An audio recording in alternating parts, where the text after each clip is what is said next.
Balodabazar collector KL Chauhan ने आज संयुक्त जिला कार्यालय के सभागार में छत्तीसगढ़ माध्यमिक शिक्षा मंडल रायपुर अंतर्गत हाई स्कूल एवं हायर सेकेंडरी स्कूल के उत्तर पुस्तिका मूल्यांकन कार्य की समीक्षा की। बैठक में चौहान ने 10 अप्रैल तक का समय निर्धारित करते हुए मूल्यांकन कार्य को पूर्ण करने के निर्देश दिए हैं।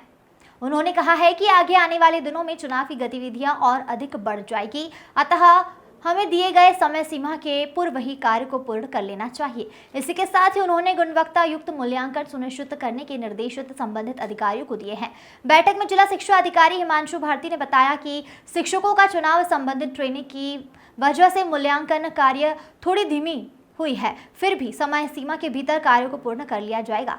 दिनांक तक हाई स्कूल एवं हायर सेकेंडरी स्कूल के मूल्यांकन कार्य में लगभग 300 शिक्षकों की ड्यूटी लगाई गई है, जिनके द्वारा 48,280 कॉपियों का मूल्यांकन कार्य पूर्ण कर लिया जा चुका है। उक्त बैठक में मूल्यांकन अधिकारी, केंद्र प्रभारी सहित शिक्षा विभाग के आला अधिकारीगण उपस्थित रहे।